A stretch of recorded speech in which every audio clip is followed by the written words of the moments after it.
Okay,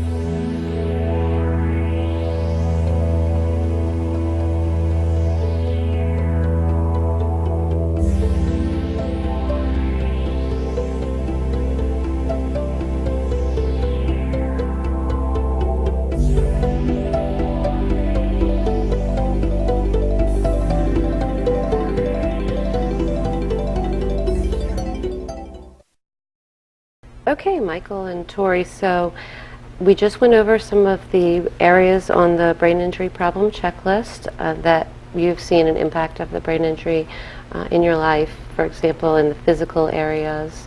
But now I'd like to move into the behavioral and emotional areas where you feel like the brain injury has impacted your life.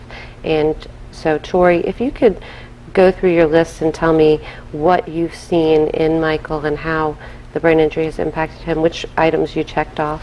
I'll mark them here on my sheet. Okay. Well, I marked frustrated, bored, restless, impatient, lonely, complains, difficulty getting things started, misunderstood by others, and jumpy / irritable. Okay. And also, where you could list something extra, I put very short-tempered because I've noticed that too. Okay. All right. Michael, can you go through your list and tell me which ones you selected? Not as many as her. Okay. The ones that really jumped out at me, I definitely get frustrated a lot and been bored. Lonely. Feel really misunderstood by other people. Just don't know what's going on with me. Did a lot of trouble getting things started. I start things around the house and then don't finish them. I guess maybe that's not totally the same thing. And what did you say? Short-tempered? Yeah. I mean, yeah, you are. I put angry, but I'm not short-tempered. I've noticed I'm angrier, and that's kind of the frustration. But I don't know if it's a short temper, just a bigger temper. Okay, all right. Well, I noticed between the two of your lists that there are some things that you checked that are similar, and there are other things that you checked that are different from one another. And so what I'd like to do is just go through them and see where you have similarities and where you see things differently. The first that I noticed that you both checked were frustrated and bored. Could either one of you tell me a little bit about how you see Michael being more frustrated or more bored since the injury? I think just not having anything to do all day. The doctor said I can't go back to work, and my job wants me to go back. They said they're not going to pay medical leave much longer, and that's extremely I've been working since I was 16, and I hate being out of work and feeling so useless all the time, and of course that makes me bored. Right. And we've talked about that. I think we can both agree on that. Okay.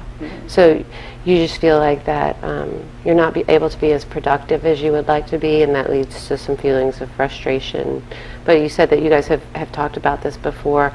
Could you tell me a little bit about the conversations that you've had related to Michael's frustration? Well, I just know, when I get home from work, he's kind of glaring at me a little bit, and we don't really talk about money as much as we used to, just because he doesn't really have any income right now, and I'm kind of supporting both of us.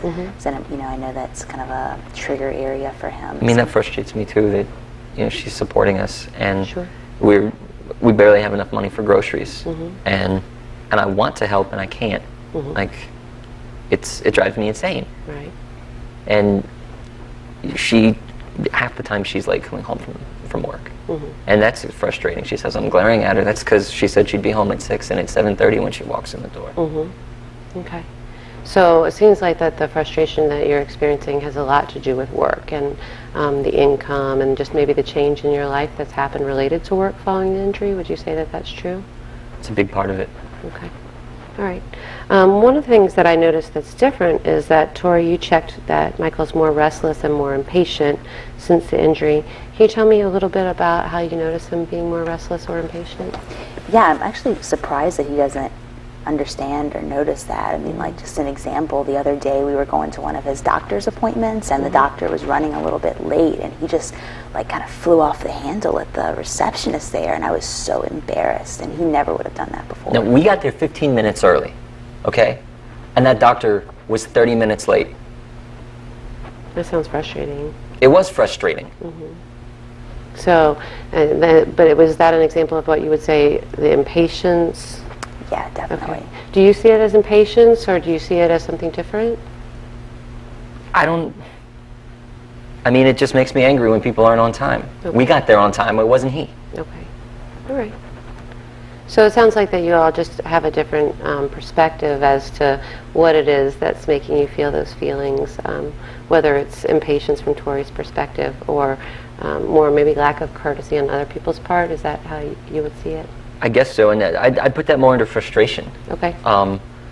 But I mean, now that she mentions it, like you normally have to wait at the doctor, and so I was pretty rude to that receptionist. You're right, but it's not my fault he wasn't on time. Okay. Just because he's a doctor doesn't mean we aren't busy too. Sure. Because I can't drive right now. She had to take time off work to take me to the freaking doctor. Right. Yeah, and that impacts your life, I'm sure, and your finances. And if you're already feeling frustrated, it seems like something like that could make you feel more frustrated. Well, so maybe this might be an example of the fact that you all are just categorizing these experiences differently, whereas Tori sees it more as you feeling more impatient. You might see it as another example of frustration. But it sounds like both of you would say that this is something that might be different since the injury. Would you say that's true? I guess so. Okay. I didn't really think about some of these things until we started talking about them. So, maybe. And he never was like a pushover before or anything like that, but now I've just noticed he's just like hypersensitive to any kind of perceived wrongdoings on the part of anybody else. Okay. All right. Another one that you both checked that was the same was difficulty getting things started. Can you tell me a little bit about why you checked that? What an example of how you have trouble getting things started, maybe? Just get distracted a lot. Okay. Like, you know, she asked me to do some chores around the house because I'm not helpless. You know, I can. They said I can't go back to work, but that doesn't mean I can't take out the garbage or do the dishes or stuff like that. And I'll start doing something like that, and then the phone rings, and I get distracted, and I just don't have the motivation to go back to it. Okay. And it's lucky if I even get motivated enough to start doing it in the first place. The moment I have a reason not to, I just stop. Okay. So it's the difficulty getting things started, and then it's also maybe difficulty following through with tasks once you've gotten them started. Oh yeah, definitely noticed that. Okay. Like I tried one day leaving this list for him from stuff that, would be nice for him to do by the time we